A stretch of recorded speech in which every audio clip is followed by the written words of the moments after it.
one quick announcement is we still have a Slack group. It's still out there. People chat there from time to time, ask questions from time to time. Sam just posted a job there. You're also welcome, Sam, to throw it in the chat here and tell us the name of the company when you post it in chat so that we can find you. And other than the Slack group, we're kind of standardized on the third Wednesday of the month at this point. We got some good presentations lined up. We'll keep trying to schedule them about a month in advance or at least 3 weeks in advance for you. So please come back, keep the conversation going on Slack, and we will do Q&A, of course, at the end and whenever Michael decides to offer up the opportunity to ask questions during the session. Cool. With that, Ike, yeah, man, go ahead and do the official intro and say anything else you want to say. Well, I don't know about the official intro, but I can tell you that. You didn't even know where he lived, so I don't, yeah, I guess you're not qualified. Right. That's right. So Michael Kennedy used to actually be my boss. He hired me at an organization called Developmentor to teach some famous classes. Gorilla.net kind of became a famous class that a lot of .NET developers went through. And in that process, Michael was a mentor to me. He really was somebody that I looked to for counsel and advice and help with my career. And I had a front row seat of watching Michael lead, a bunch of, experts in their field, which is not an easy task. So one memory I had of Michael is we were both heavily into the Microsoft.NET ecosystem. And Michael pulled me aside and he said that he really felt that there was something magical about the Python community. And he felt like even if it wasn't apparent now, that in the not too distant future, it would be apparent to everybody that Python was going to be an excellent force in the data community. He was talking to me because he knows I have data expertise, and that's solely where I live. And so he asked me what I thought about that, and I said, well, I definitely have seen more Python recently, but I don't know that I see it as at the pivotal force that you see it. And then not too while later, Michael said that he was going to start a podcast, Talk Python to me. And I thought Michael was wading into futile waters. And boy, was I wrong. He started that podcast, and I have never seen something take off and become so popular so quickly. He was getting massive amounts of downloads. He was becoming a force in the Python world. And I've had a front row seat to all of that. I saw it at its inception, and now I see it at a point where his podcasts have become ubiquitous in the Python world at the same time that Python has become the lingua franca for data and other technologies. And Michael's been front row and pivotal in all of that. And it has been a pleasure to watch. And I'm enormously proud of Michael. I've told people that I know him at every chance I get, how grateful it's been to watch him interview amazing people in the Python community. So for those of you who are in the San Diego Data Engineering Group who are not listening to Talk Python to me, he has managed to collect an amazing group of guests and figures in the Python community. And some of those interviews are absolutely important to listen to. So hopefully I didn't give you too big a head, Michael, but like I said, I appreciate you, and I have a great deal of affection for you, and I'm grateful that you came to speak at our group tonight. Yeah, well, I'm very humbled by that introduction. Thank you, Ike. Those were really special days working together. It's so fun to be around people who are excited about technology and exploring it. And it's always like, hey, check out what I found. Check out this amazing thing. Let me show you why it's amazing. And yeah, Python was an interesting turn that I also didn't see coming, but sort of poked my head up into that space. I'm like, this is cool. I got to be here. And so hopefully I can communicate some of the cool things about that to you all here tonight. Should I pull up some screen sharing and maybe start the presentation? What do you think? Yeah, take it away. Yeah. All right, cool. Let's start with this actually. Just really quick. Ike and I had that conversation about Python. We're around here somewhere, right? Here it is on Stack Overflow Trends. I actually think it was 2010 or so. Yeah, 11. Yeah. I mean, it was back in this. It was in this sort of like, there's C# that's way more popular, right? But then there's this weird little Python thing which has no curly braces, which no semicolons. What's wrong with it? And it has really, I don't know that there's anyone, including Guido van Rossum, the guy who created Python. It is way more popular than he expected it to be. I think it's more popular for a lot of interesting reasons. And I think one of those is it's what I like to describe as a full spectrum language. So we have languages that are easy to get started with, but have a lot of limitations. We have languages that are super powerful, but you'll impress people if you show them the code, right? It's like the super hacker, it's the void ** untyped pointer to pointers in C++ or whatever. And then there's a few languages, maybe not many at all, like Python, where it's pretty easy to get started, but you can be very successful with a super partial understanding of the language. But then as you need more complicated code, as you need more complex ideas like generators and async and whatever, like that is available to you, but you're not forced to deal with it right away. So I think it has this sort of gravity well that sucks in people that are adjacent to programming. They're like, oh, I can kind of do it in a simple language. And then they stay because they don't get ejected. It's not like VB6 where like, oh, it's so easy until you can't do anything and you got to go do C++ or something like that. Anyway, a bit of a sidebar to the topic, but I do think it's super interesting. And also I want to throw out there, if you all have questions, please interrupt me, stop me. It's not going to mess with my flow. I'd rather have, this to be a fun, interactive conversation. So I want to talk to you all about a bunch of little tips. And what I'm really excited about these tips for is almost all of them are really easy to adopt, to try out, to say, hey, that's a cool idea. Let's see if I can make that part of the project that I'm working on. And if I get to the end and we have a lot of time, I can try to brainstorm some more ideas. So I'm going to go through these 10 tips. Like I said, some tips have sub tips, but do throw out comments if you have ideas that are like, oh, that's great. This is kind of like that other thing. I'll pull it up and we can see what we know about it. All right, cool. So let's start with the tips. Number one is shells and terminals. Now, I both feel like, of course, everybody works on the command prompt or the terminal or whatever. And yet I also feel like so many of us underutilize it. And I'm obsessed about these type of things. And I just spent like an hour yesterday and today going, oh, I found this new cool thing that's even better than I was doing, and started bringing that into my workflow.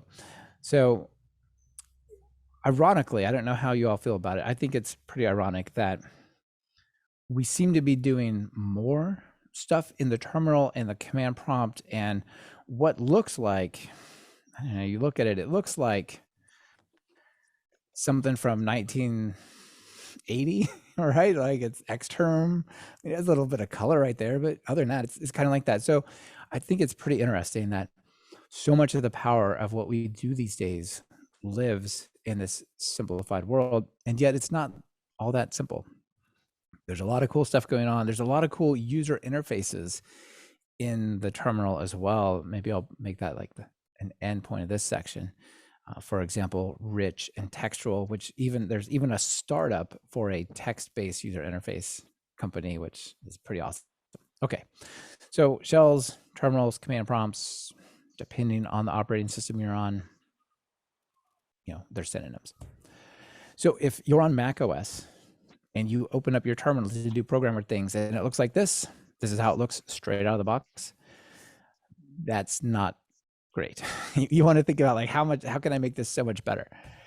Alternatively, if you're on Windows and you open up your command prompt and it's cmd.exe and it looks like this, same. Like this is really not that great. In my mind, this is sort of equivalent to programming with Notepad.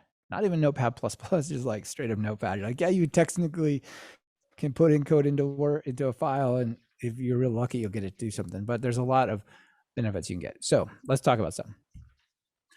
If you're on the Linuxy, Unixy side, which to me means POSIX systems, Linux or Mac OS, then you might consider something like oh my z shell, oh my z.sh. Nice way to leverage the sh domain there. So oh my z shell is a shell that has all these sort of extensions and helpers and whatnot. So here, let me open up. I might give away too much of it. Let me use this one first. Let's go over to some GitHub stuff. So go over to GitHub. Let's go to some courses that are pretty benign. So over here, let's go to my HTMX course. Notice, for example, I canceled that command, and see how this is red arrow and the others were green. So that shows you the last command succeeded, right? That's pretty dope. Let's go here. I'm in here now. My command prompt is changed to say which branch I'm on, and then I'm in a GitHub repository. But okay, cool. So you got a neat prompt. Nice, Michael. Here's some other good stuff. What are the Git commands I've ever typed?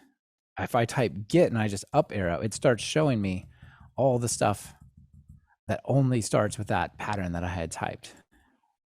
What about ls? Right, those are all my ls commands that I apparently have done, and so on. That's pretty cool. But if you're doing, say, like a Git thing, well, what are the commands you can do in Git? I could do a Git pull, I could do a Git push. What if I hit tab? I can tab through and then arrow through. Oh, that's right. I want to do, that's right, a Git checkout. That's pretty dope, right? Now, if I hit tab, what is this?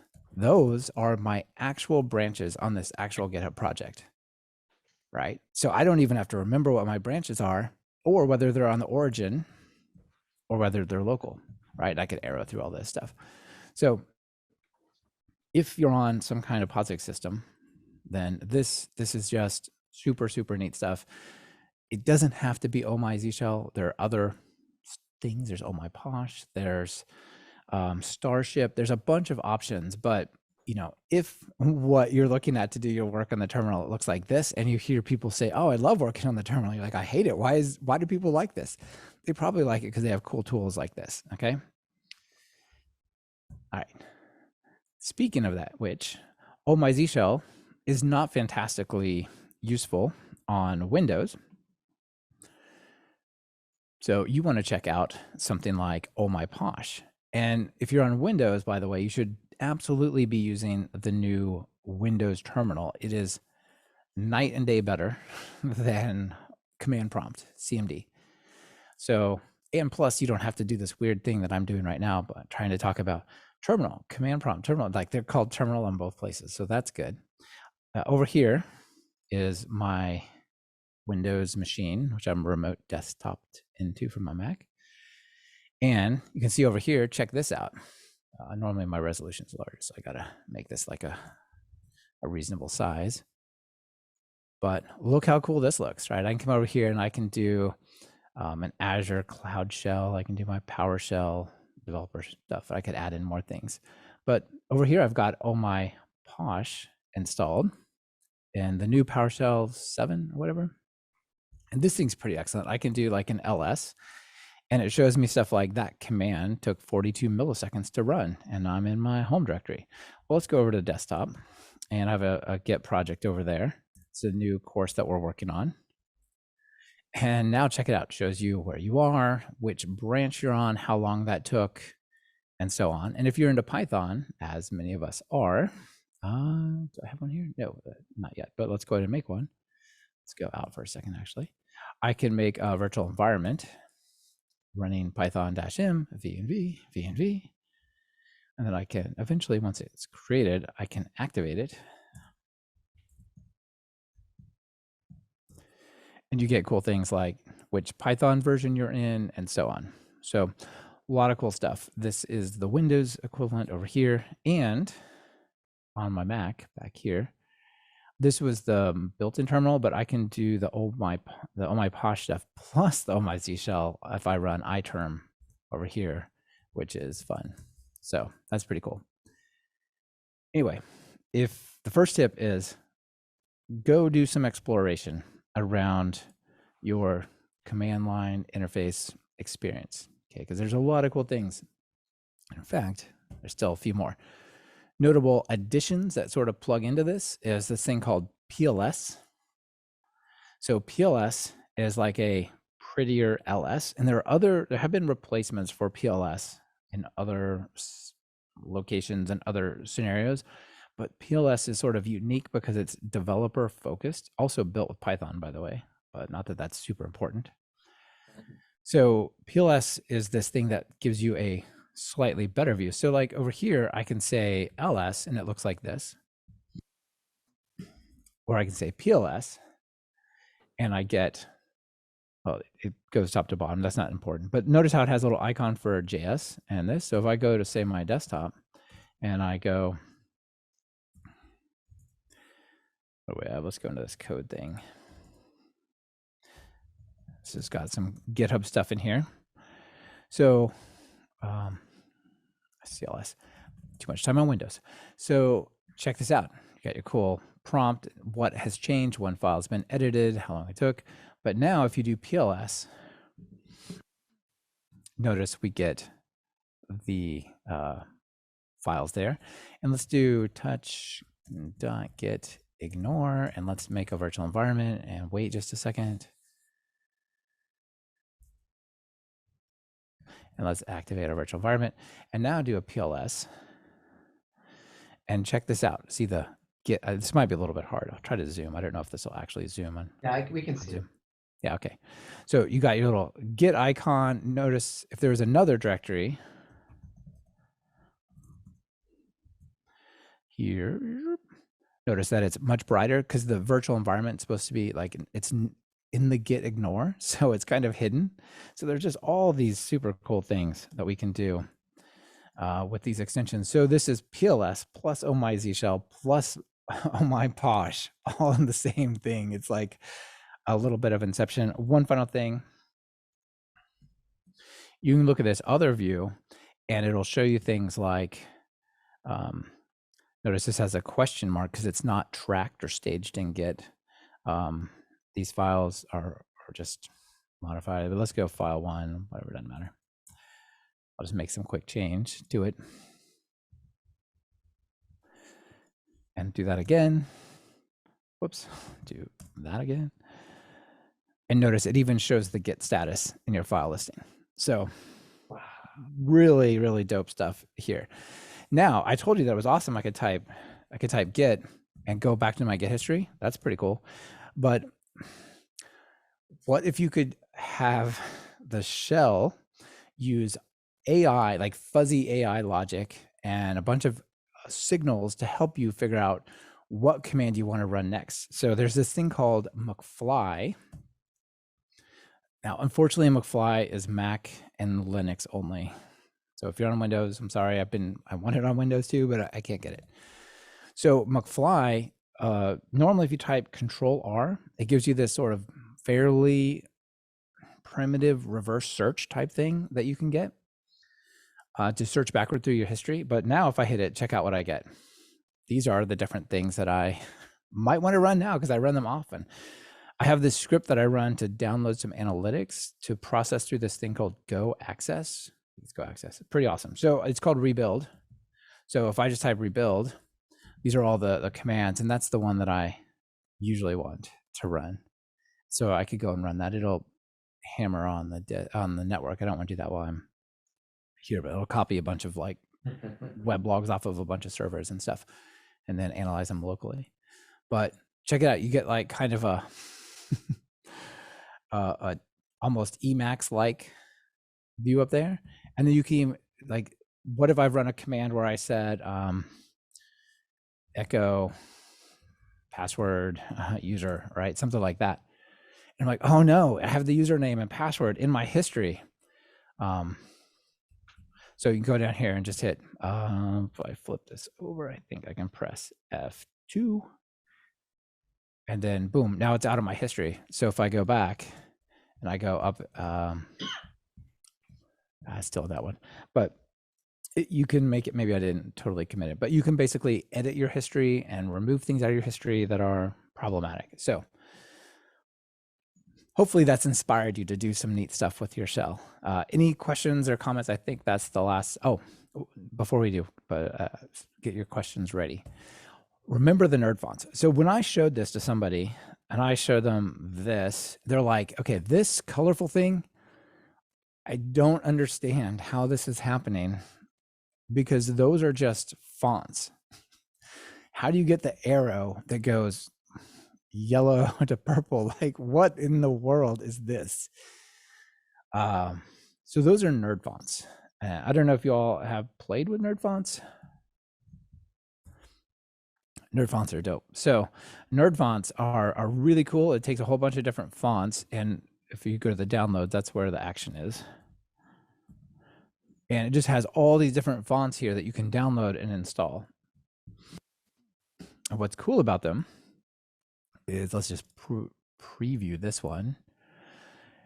With these different fonts, you get all sorts of fun things. I don't know if do they have ligatures turned on or not. Let's see.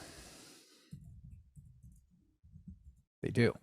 All right, so you could have like cool math. You could say if x is greater than 0, that might be a thing you do, right? I guess this is probably JavaScript, whatever.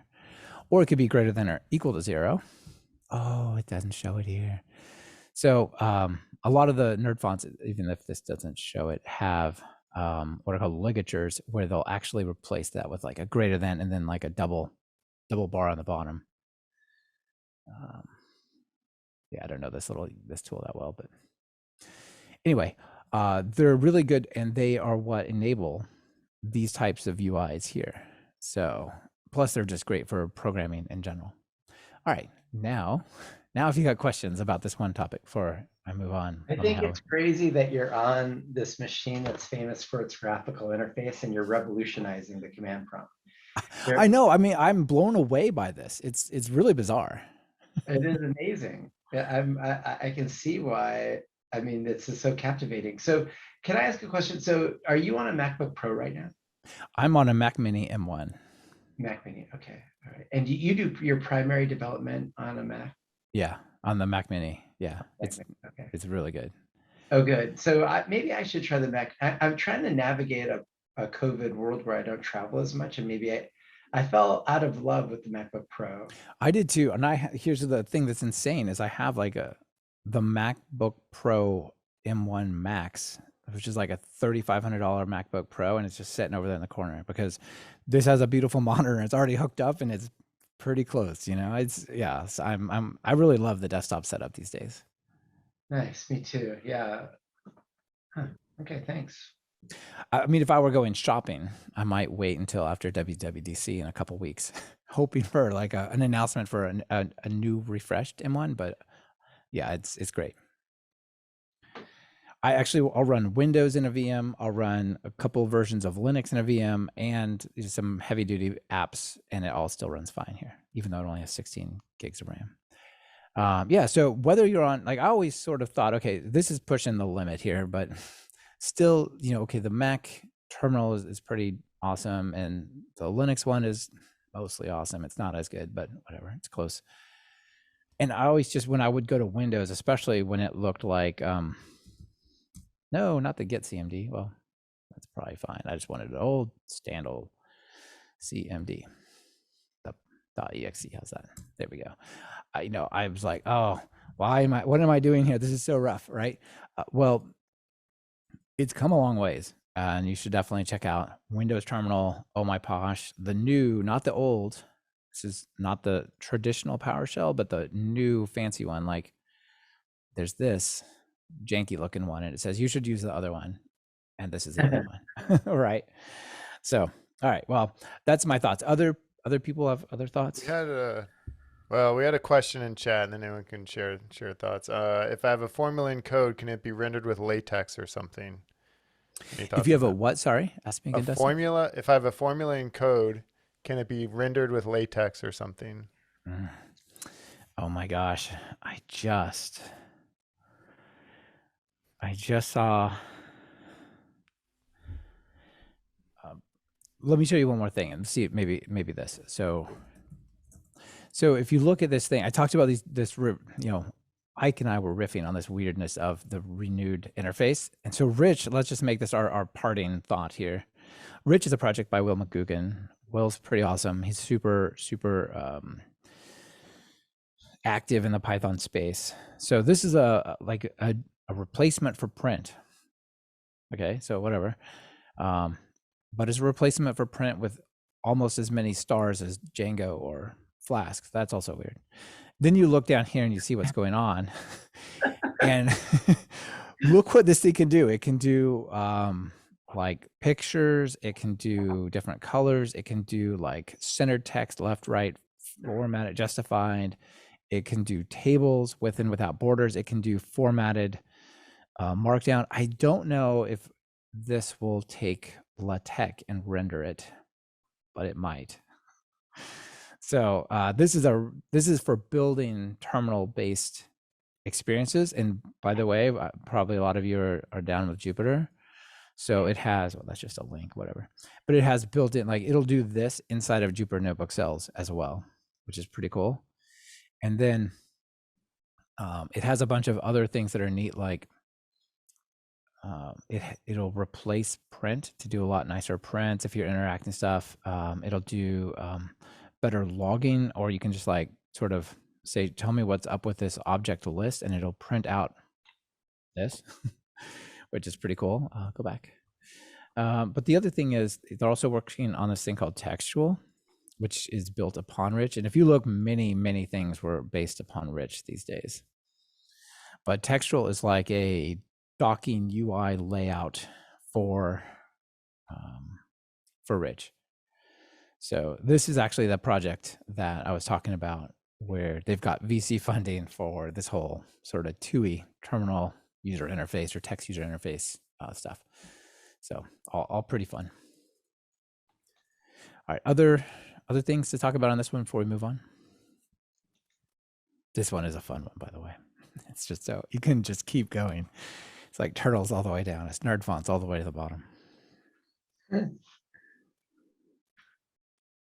All right, let's go on. So this one is quick, much quicker anyway. A UI for your Git. A UI for you Git. I like this. That's just a typo. A UI for your Git. So as much as I just went on talking about how cool Git pull, etc. was, I feel like there's a lot of people who are intimidated or run into difficulties with working with Git on one end of the spectrum. And on the other, there's people who really are super advanced, but there's just not a lot of information that you get communicated to back to you. Like, okay, what's the flow of this PR over to that branch or that other branch? Right. So you should definitely consider things like source tree, which is free all across all the platforms, which is nice. It gives you like nice, beautiful views. Like you can see this origin hero image. You can see super clearly, well, here's its path over time and how it got merged back into the main branch and so on. So this one is really good. Every time someone pops in, it takes away focus from PowerPoint, which is fine. But desktop, GitHub Desktop is a super beginner friendly one, but also your editors like VS Code and PyCharm have it really built in, you know, and just having the ability to say, oh, what's this file? Why is it changed? It just shows right at the bottom. Oh yeah, that's cool. I'll take that change. And just on one hand, people probably know. On the other, I think there's a lot of folks in the industry who are like, oh, I'm so advanced, I don't need a UI. It's fine for them.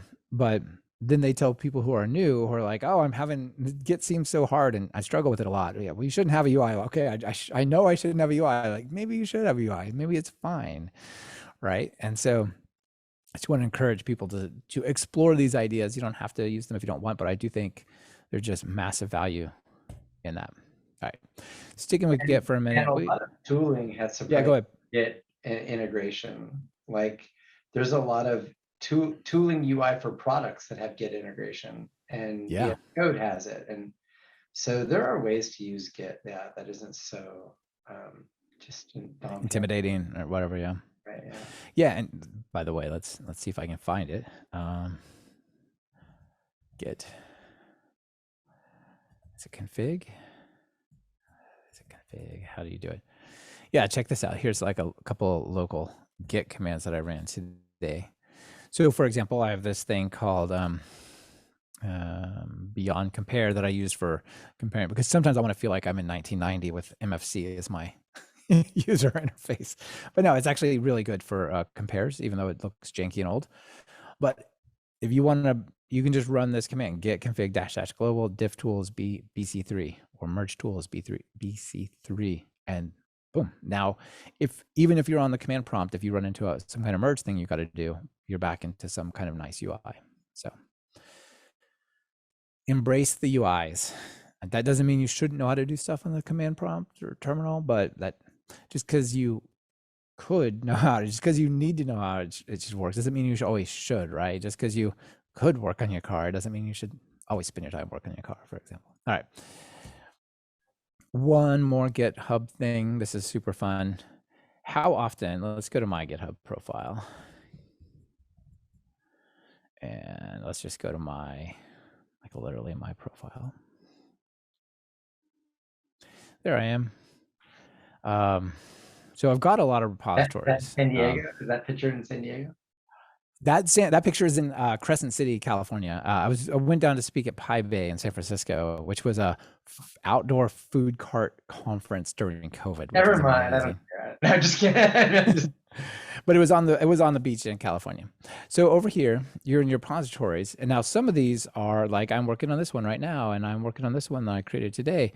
But others, like there's different uses for Git, right? GitHub rather. Some of the uses are, well, I want to use it for source control for me and my team. And others are, that thing is really important.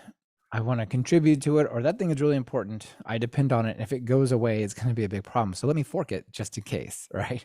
So Beanie is one of these, both for me working on it. It's like a MongoDB thing for Python. It takes Pydantic and async IO and mixes it together in Python. It's really good. So for example, let's see if I come over here, is it in sync? Oh, look, it's 9 commits behind. Until recently, what that meant was, you're like, okay, let's see, go over here. Come over here and say syncing a fork. There it is, like syncing. All right, so how do I do this? Let's try. All right, so I want to sync a fork from the CLI. So, so you got to go through these upstreams. And you got to register. Like it says, oh, you got to first configure a way to point to it. So you got to go and like add an upstream. And it's like, oh, here we go again. Well, that is until recently. Now you can just press this button, and it goes whoop, and it just instantly syncs your fork. So now I'm back up to date, and I don't have to worry about all those janky adding a remote, and if you get it backwards, then you accidentally commit a PR back to them instead of the other way. Like, no, you just push the fetch upstream and you're good to go. So anyway, that's not a in-depth tip, as in complicated, but quite useful to press that little button there.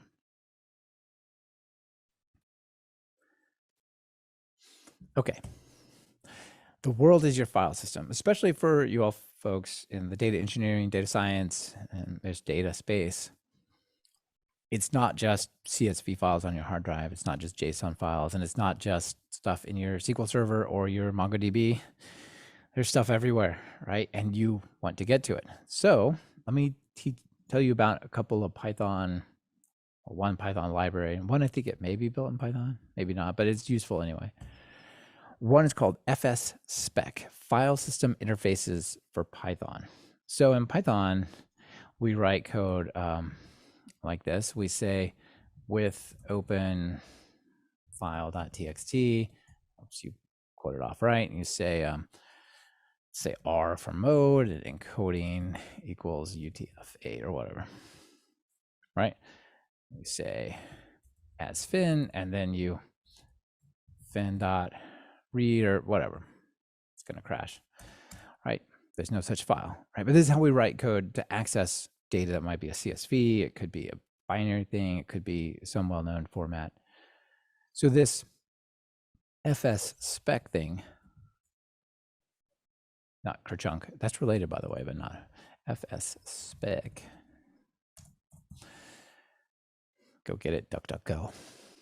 All right, so this thing, what it does is it allows you to treat memory local disk, clustered distributed storage in the cloud like S3 and so on, all the same, all with this API with open.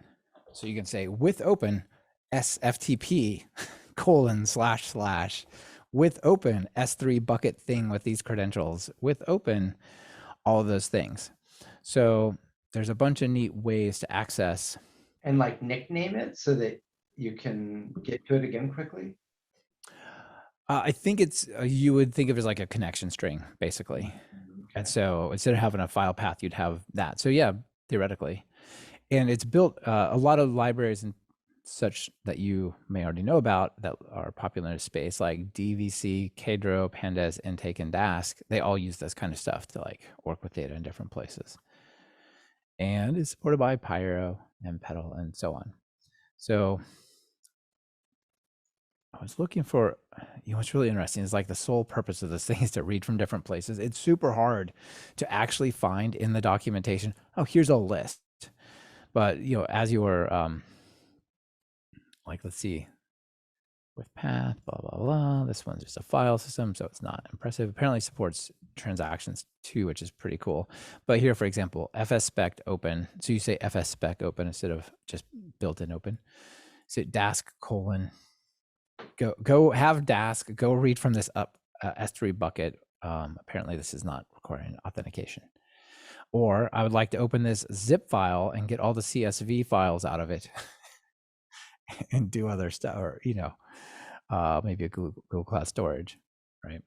So just if you need to work with different file types, you might be able to just treat it as standard file streams in Python with this fsspec. It's pretty cool, right? Yeah, that's cool. Yeah. So this next one I'm going to show you is not right within Python, but it's like on the doorstep. There's this thing called Rclone as well, and Rclone is pretty cool. So Rclone is like what I described a little bit, but it's about synchronization. Like I've got this stuff in Dropbox and I got this S3 bucket and I just want them to stay in sync. So it's a command line program to manage files and cloud storage. It's a feature-rich alternative to cloud vendors' web interfaces. Like, have you ever tried to do anything with Glacier and AWS? I think they don't want people to use that thing. So check this out. These are all the different systems. So we've got Amazon Drive, S3, Backblaze B2, which is like their business backup, Box, DigitalOcean, Spaces, Dropbox, FTP, HTTP, Google Photos, Google Drive, Azure Blob Storage, Microsoft OneDrive, OpenStack, which is Red Hat's cloud, pCloud, SFTP, Tencent, I guess, Yandex, and the local file system, and even Zoho. Interesting. And then I believe there's another way to mount. You can also mount one of these destinations over this thing, and then you basically, in Finder or Explorer, Windows Explorer or whatever, you can just treat it like a drive. Here's my drive to like Google Drive or to S3. Whatever. Yeah, S3, which is pretty cool. So it's not like a thing you do in Python exactly, but it's something that you could set up to like create a connection so that with Python, then you could access that mounted drive or something, for example. All right. So the world. Yeah, go ahead. Buckets just show up as folders or something. I think so. I haven't really done it. I haven't done a lot with it. But the people who recommended it to me are like, oh yeah, this is how we're using it. It's amazing. Yeah. That's cool. Yeah, it's pretty cool. Okay, let's see.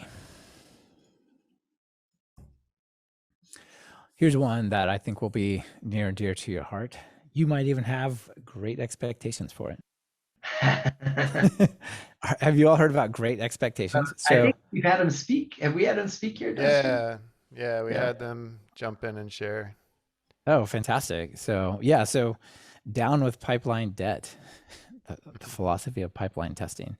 So you can test it for performance, you can test it for integrity, the fact that it's even there, all those different things. If you have had them on the show before, I won't go too much into detail about it because what number are we on? 5. So can I ask one quick one on Great Expectations? Sure. You can do unit tests on there that write the expectations.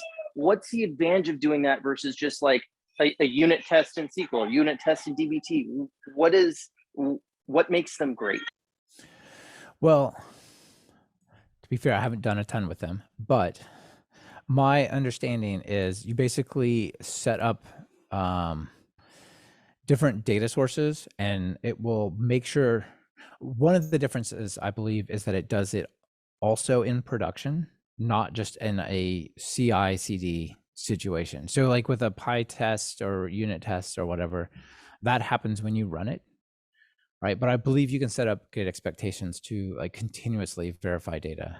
Yeah, the idea is you can say, we expect this delta to be, 100,000 records a day. And if it ever falls below that, we want to get alerted that something must have happened if it went lower than that. And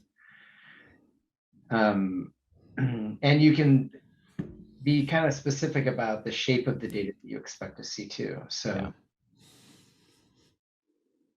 yeah. Exactly. Cool. All right, on to the next. So one of the things that's challenging, I feel like great expectations needs to be merged with approvals. Yeah. Where with Lou Allen's stuff. Yeah. Lou Allen stuff because it doesn't visualize it very well. It says, you gave me instructions and I checked and it isn't there, but you can't say like, well, then what is there? Like, I want to know what it looks like. And no, you have to go still dig all that out yourself. Where like if it used approvals and had some visual way of showing you what we expected it to look like this, and it looks something, like a beyond compare, like it looks like this instead. Exactly. That's what you want. Quick, to see the problem. Yeah. It makes me think of Papermill. Have you all worked with Papermill? That needs more details. Yeah, I guess. So Papermill is this thing. Maybe a better place to show would be this one.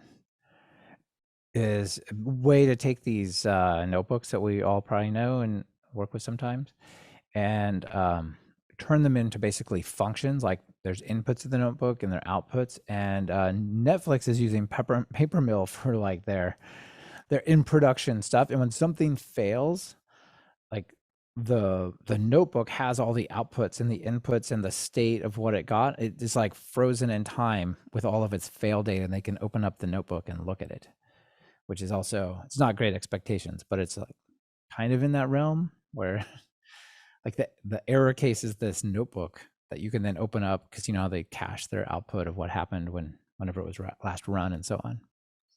So yeah, pretty interesting. It's funny, we parameterize notebooks that it just comes out of the box in Spark. Mm-hmm. So I'd have to research that and see what it's giving us. It's like one notebook can call another. Yeah, we have that too. Yeah. Okay. Yeah, it's Spark. Sorry to interrupt. On Spark or on Databricks? Is that a feature of Spark? Is that a feature of Databricks? Either one. Sorry. I'm sorry. It's Databricks notebooks, Synapse notebooks, all have it. Zeppelin notebooks probably do, though I'm not actually sure if I've used that. Yeah. Because Spark doesn't have notebooks on its own. Get modularity in notebooks, right? It's just say, this notebook's how I do JSON serialization. This notebook is how I do, alerting and logging. This notebook is how I do security auditing. And then you just call them, put them in memory, and then call. It's rudimentary. It's not as good as if we were doing something in an IDE, but still pretty cool. Yeah, it's good for people when you want the results saved with the executions for later. Yeah, because even if you log it, that doesn't show you everything. You know what I mean? Right. It sort of does, but not everything. All right. Next one is Streamlet. Have you had the Streamlet guys? Have you had Adrian or any of them come on? No, we have not. Okay. So Streamlet is pretty interesting. Streamlet is like one of these things that is kind of blowing up. So like a year and a half ago, it was a brand new project, and now it's like acquired. So there's that. No, it's fine. I think it's fine. I think it's probably fine. Okay. So the idea with Streamlit is really it's like, okay, as a data scientist or somebody who's not a Vue or React developer, you're not accustomed to building callback driven code, or you're not accustomed to doing like front end frameworks where like you set up some data and some sliders and then there are events and then you rerun code. But they said, well, what if you could write a regular script and add a few decorators on it, and then it became that with no effort. So Streamlit, I believe the business model is there's a pricing story if they host it, but there's also a self-hosted version, which then you don't need them. It's all Python stuff, obviously. So let's see what's under components. I was going to show you the gallery first. So they've got all these cool different visualizations and these different graphs and whatnot, different like little slider widgets and stuff. But let's actually go to the gallery and I think just play around. So they've got some various things. Let's try some computer vision. Oh, this might take a while, but it's Yoda, so we're doing it. So choose any image and get corresponding ASCII art. All right, let's go get a baby Yoda. There, that one. Oh, it's pretty big. It's probably fine. All right, come here, baby Yoda. All right. He is very cute. So then we can drag baby Yoda over here. It says, no, we can't. I don't believe it. I'm going to now browse the file. Oh, it's WebP. Is it going to work? It seems like it might. All right. So there's the input image. Notice it's actually running. This is not a great example, but look, there it is. So we got this little widget. Unbelievable. And that widget, I'm pretty sure, like, let's go back and look at the code here. This little zoom thing is obscuring stuff. Let's view the source code. So there, 85 lines of meaningful code. And so let me see if I can find a little widget bit that's useful here. I should have probably looked at this. So here's our load image. With my life, Michael. What's that? I'm just wasting my life not doing cool shit. I know, me too. So where do we get this from? Upload file. Look at this is it. So you saw that slider. That's the line that gives you, maybe I drag and dropped it wrong, but like that browse upload. How much work would that be to do in Flask or Django or whatever? You've got to create a view, got to create an HTML page. You've got to create like a multi-part form encoded post. You got to go through and stream it and then save it. This is it. Right? st.fileuploader. Boom. Next. And so whenever you see this st, it's like there's sort of like magic that's happening. So st header, st write that, get the file, and then run. It's kind of like cooler low code. I mean, low code's all over the place and it's not that fun to work with. This is like a fun low code, or like an AWS glue for UI. You're like, well, you could still use languages and do cool stuff, but we're going to give you a lot of lift. Yeah, exactly. So here, let's do this one, this pose. I hope I don't have to upload a picture because I don't want to get it. Please upload a single person image. All right.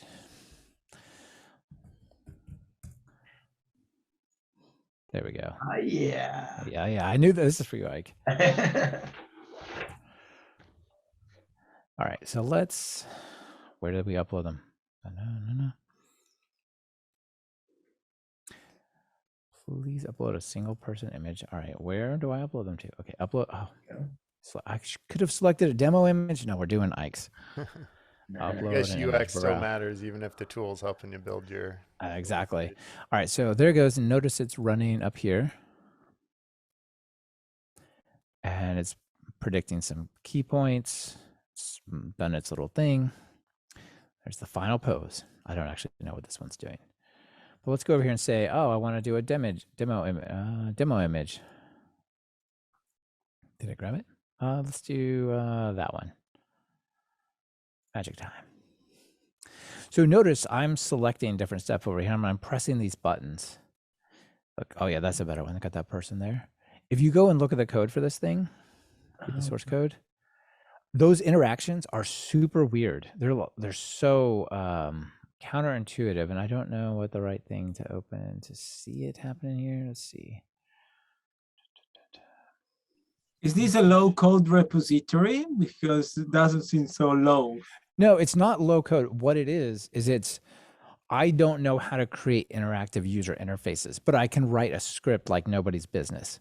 And so what you do is you write functions that say, here's a thing that takes an image binary stream. Here's a thing that picks, that has a string as a URL, and then we'll turn it into an image stream. And you just put decorators on it, and it knows, like when you say this thing has these options as part of the inputs, it turns that into something that says, okay, we're going to pull apart your functions, and as you change it here, we're going to rerun that code as if a JavaScript event happened, but you only wrote a script as if one argument was ever passed to it straight. But it's not low code, it's low user interface ability, let's say. Yeah. Okay. It's not like OutSystems or other things like that, where it's like, here's your draggy droppy thing, and you're going to draggy drop your way over to a mobile app that's native.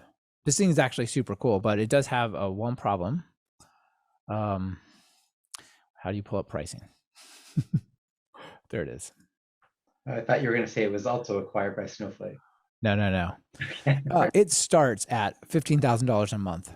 That's $1,500 a month. You want the real one? You got to go way. If you got to ask, it's too much. Anyway, this other one I think is free. Streamlet is free if you self-host it.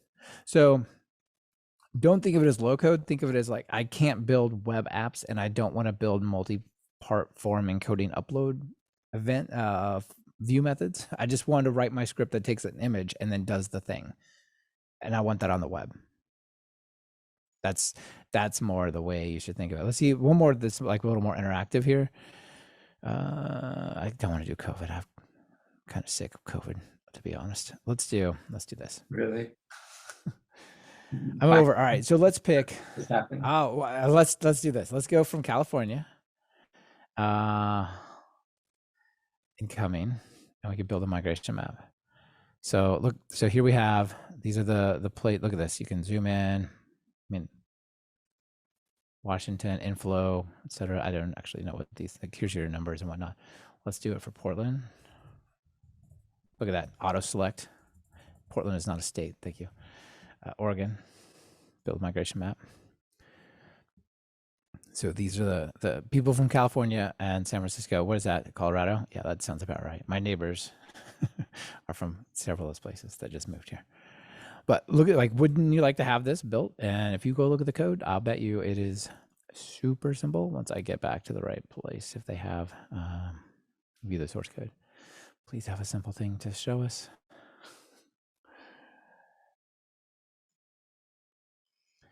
Right, so if you look for these little ST, this must not be the one. You got to look for the little ST. Probably this is it. Yeah, there it is. So look for so render some markdown, set the page. that's so neat. Here's your sidebar with your widgets. This is my select box, choose a state, and my state choices come from, where do they come from? From this data set that I imported from somewhere. And then down here somewhere, there'll be a function that has some kind of decorator, or just actually I think the whole script just reruns from top to bottom as you interact with those widgets. So like, show me where I'm hooking a JavaScript event, or I'm even knowing that this is like a dynamic thing. It's like just literally calling it again with different data. So really neat stuff like that. Anyway, people should check that out. I think it's pretty neat for dashboards. All right. Data versioning. Maybe you've had some of these folks on. We had the Lake FS people on, but not everyone who was there is here. So feel free to. Cool. Well, I have also not covered Lake FS for my two options here. I've covered a big commercial one type thing and like an indie. So here we go. I'm interested in your take on this because I had mixed feelings about it. Yeah. Okay. So if you're doing like machine learning stuff or other stuff that's tied to like inference and those types of things, you can check out DVC, I think, yeah, DVC, which has some really interesting ways to basically combine Git plus S3 is my understanding of it. And so when you commit something, you also commit it like a snapshot of its data to some other more permanent location so that you have better reproducibility over time, especially focused on machine learning. But I honestly think it's probably more applicable to that.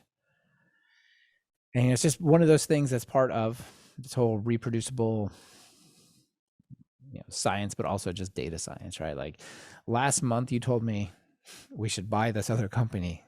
I'm not so sure anymore. Tell me why you told me that, things like that, right? So here's one tool. This one seems pretty polished. I believe it's open source. It has 9,582 stars on GitHub as of screenshot time, which is not very long ago. So this is a cool one. Y'all can check that out. Here's one that comes out of the science space, like neuroimaging, medical imaging and stuff. And this one is built all in Python and it's also open source. And it's more about taking data lad. It's more about taking data from disparate sources. Like let's say my analysis is based on something in S3, something in Google Drive, something on my hard drive or a shared network drive, and something on Dropbox. How do I version that? How do I keep that? And so it lets you create these little like projects and bundles that get versioned and ways to sort of snapshot that into different locations. So it's kind of cool. I just learned about it today, so I threw it on at the end here, but it's probably worth checking out. It comes out of the medical imaging world and it definitely has fewer GitHub stars, but it seems neat. That's my take. Not super super in depth, to be honest. Yeah, well, we can talk. I like the idea and concept, but I have trouble with like massive amount of data sets, really understanding the diffs and the, Right. what's the reality of this versus just having a temporal load or a delta lake load that I can time travel through. Mm-hmm. So yeah. Like maybe you just use Backblaze B2 and you just tell it the time and you just go to that, say restore to this location if you really need to roll back or something, Right. Because most things like this, you have these snapshots in time in case, not because they're active, right? The active bit is the current data or something, but you want to be able to get back to different scenarios. I've definitely seen value in using either Delta Lake, time travel, or like BigQuery's had it for a very long time to compare, hey, I just loaded this data, compare, I don't know, take a couple of sample companies and compare their results versus prior to the load, or sometimes even to check like a delta, to figure out the actual delta of what changed is to look at which records exist in this one and didn't exist an hour ago. Right. So I find that useful. It's a different concept, I think, but it has some similarities. So I'm sure. If something goes wrong, and you could probably spot it, right? Like, oh my gosh, why is this? Yeah. All these things from the state missing or whatever. Yeah, that's good thoughts. Thanks. All right. Also, if you're interested in data lad, I'll give you all these slides so you guys can have them. But if you're interested, check out this video by Michael Henke, who is like a medical PhD researcher type, but also a contributor to the project. All right. How about some real fake data or fake real data? I don't know which way it goes. So we need fake data for all sorts of things. You want to test some sort of pipeline, you got to have an input data to see what goes through it. I spend more time on the web side, the UI side of things. I mean, I'm not a front-end developer, but I build web apps and APIs. And if they don't have data to explore, they're not very useful, right? Like how good is your API working if you have no data for the API to return? Or how well are you designing the web page? Like here's a list. It has a bunch of blocks with divs and images and CSS and Tailwind. But if there's no data, like it just looks like nothing. So having data is important, but also for things like representative data for giving to, say, developers so they can put it on their laptop. But if it gets lost, it's not like you report to the whatever bureau in Europe as part of the GDPR. It's because you lost the personal data of 1 million people, or you end up on the front page of the New York Times as like the biggest breach in history because the developer left an S3 bucket open they were testing against or something, right? So having fake data is important, and it needs to be realistic. So 2 services I want to tell you about, you may know about them. Macaru. Are you familiar with Macaru? This one's new to me. Right on. Macaru is awesome. So Macaru is cool for a couple of reasons, partially because it very briefly thought it was night, then it was day again. So it lets you generate up to 1,000 rows for free. And if you want more data, it's like $5 a month, which is not bad. But what's cool about it is you can come in here and say, okay, I want to generate some data, and here could be a auto incrementing database ID, a first name, a last name, an email address, a gender, an IP address, and so on. You can say, let's do another field. Let's do city. So come over here. Do we have cities? Oh, that's awesome. Can I type? Yeah, let's do city. Let's go ahead and preview it. So these are the people: Hagi, Taipei, Calgary, a lot of cities I don't know, honestly.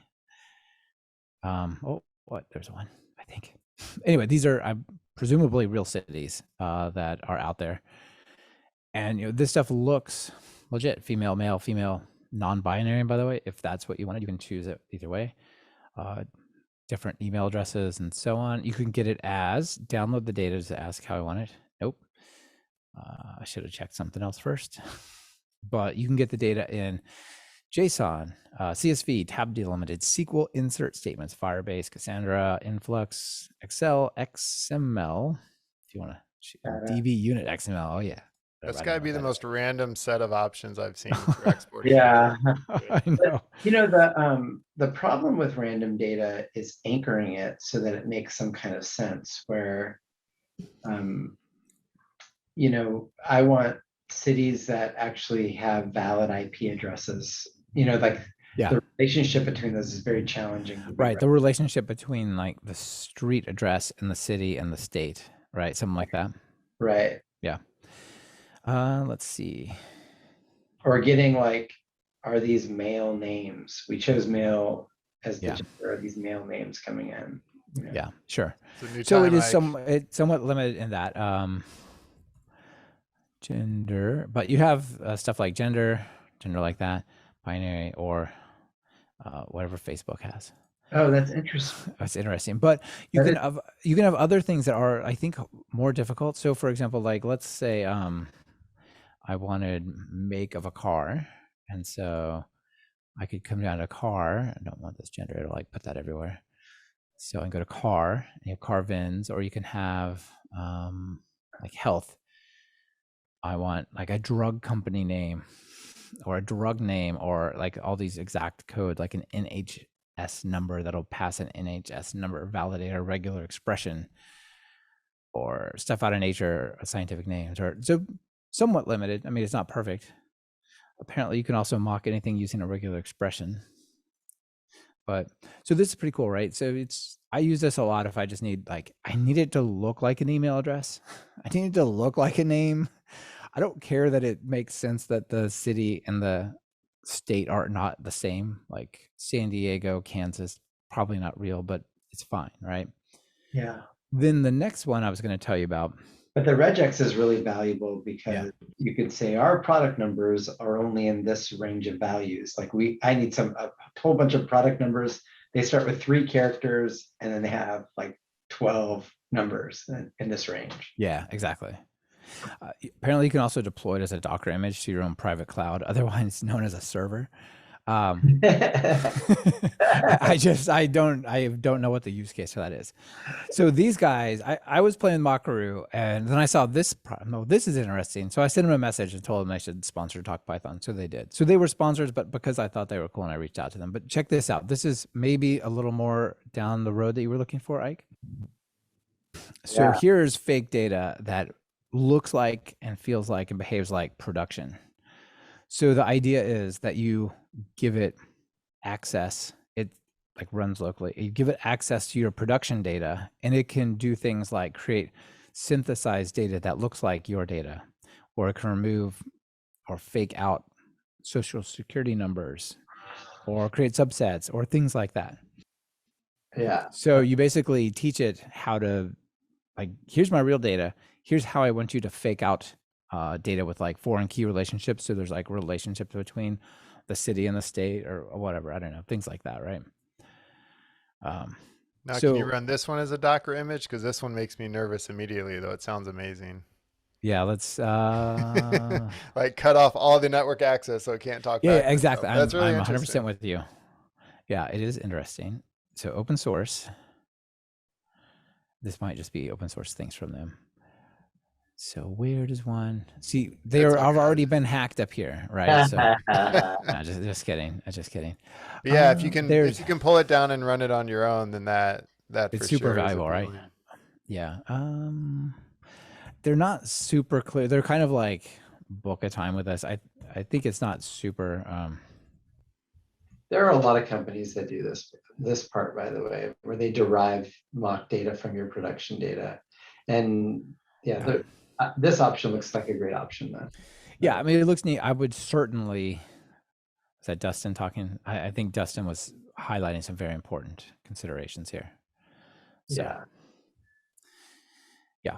But if you're good with it, I think, generating data for like, here is the data we give to the developers. And if they lose it, we don't care. But it's close enough that our tests should still pass when they should pass and fail when they should fail, Yeah, it's not an option anymore. This is not, we're in like this ransomware hell right now. And it's just not going away anytime soon. And it probably won't go away until we have the one internet government that prosecutes across country lines, and that will never happen. So yeah, we just can't. And we have two choices, right? We can either treat a development environment and lock it down like it's production, completely lock it down and basically end developer productivity, right? Or we can open it up so that developers have a lot of control in their environment, but then no production data. Those are really the only two choices. Yeah. What I've come to do with our stuff, which is not exactly the same as what everyone's doing, I'm more of like production data that it drives like web apps that I'm building and testing, is I've got a whole system that like wipes any identifiable information entirely from the database. So if there's an email address, it'll hash it into something that is a new email address looking thing, but it's completely unreversible, right?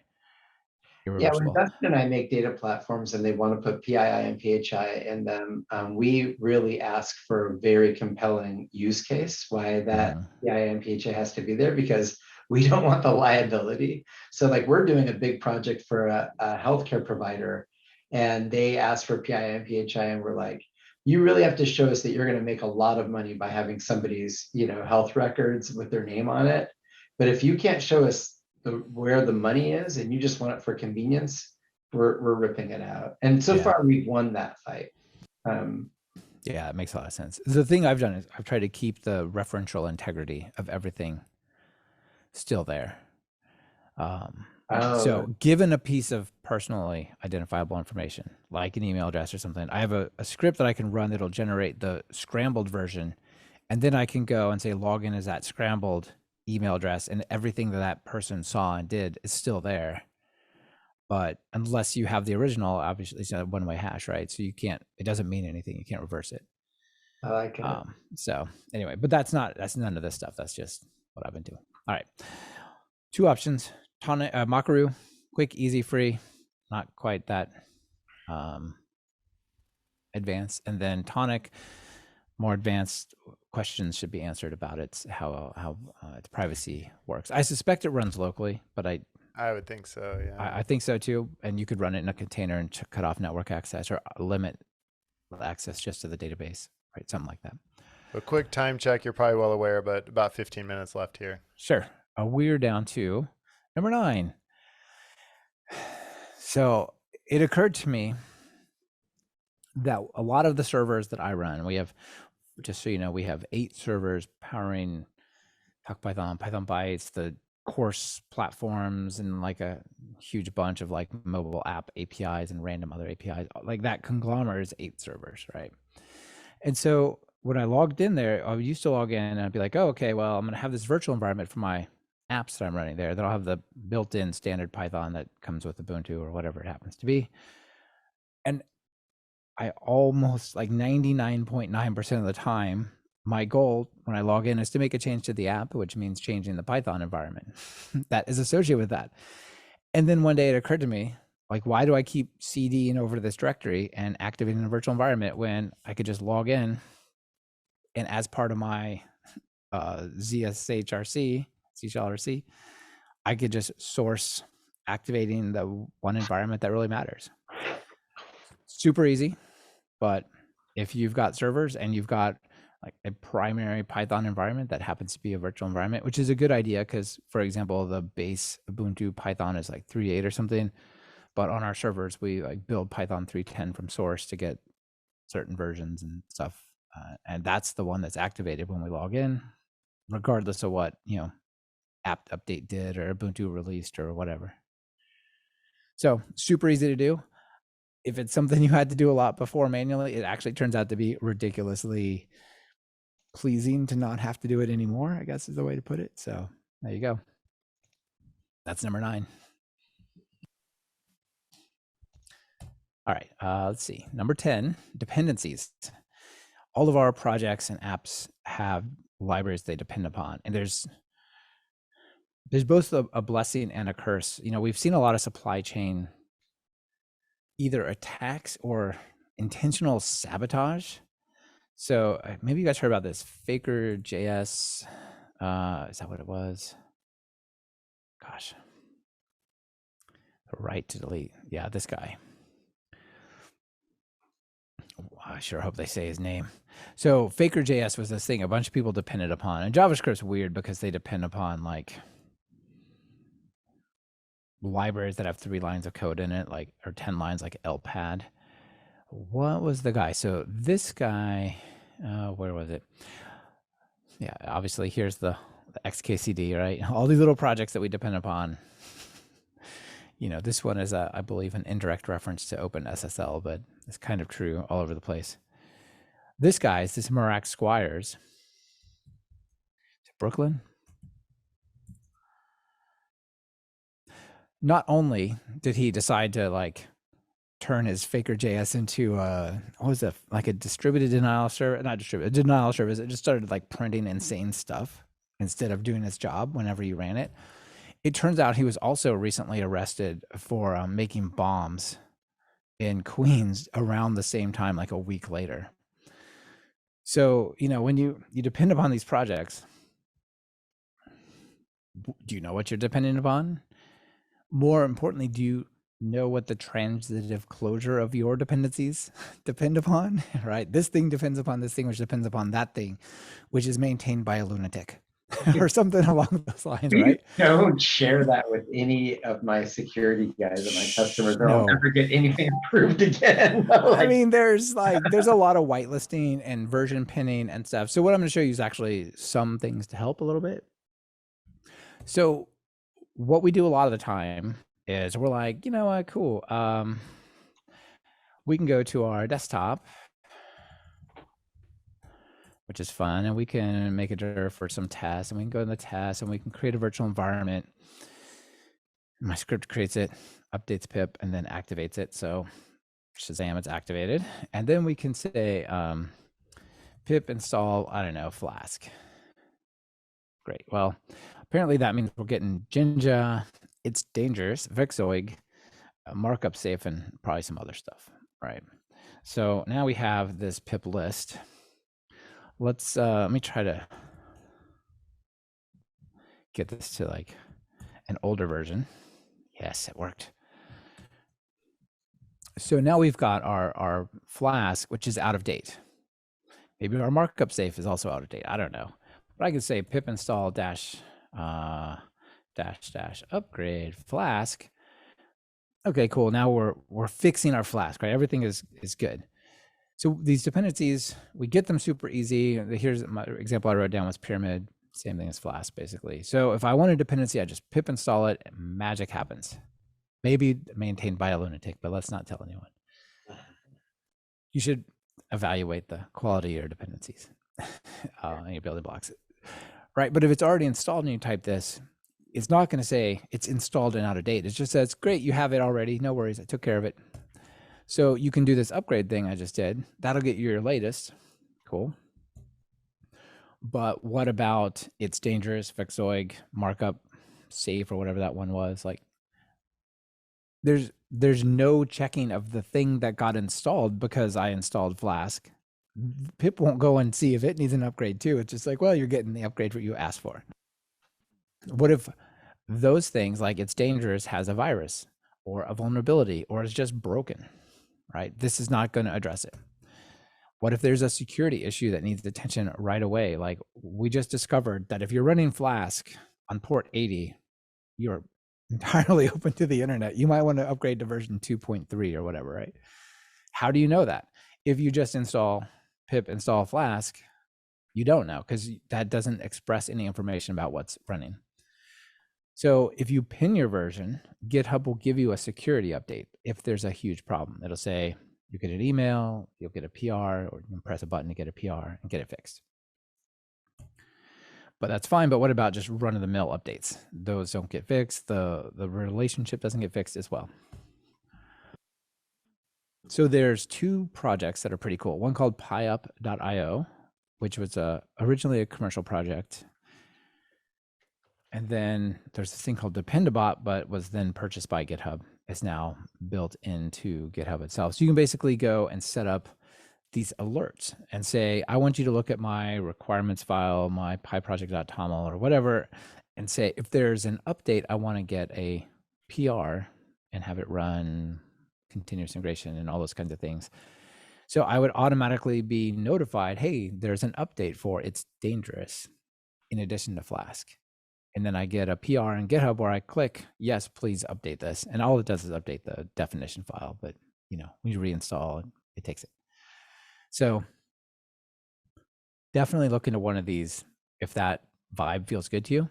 What I've ended up doing actually is not doing that anymore. I had been doing that for a couple of years, but I'm now using this thing called Pip Tools. I don't know if you all played with Pip Tools, but Pip Tools is super cool. Because if I come over here, like let's suppose I didn't just see what I just saw. I wait for typing to return. There we go.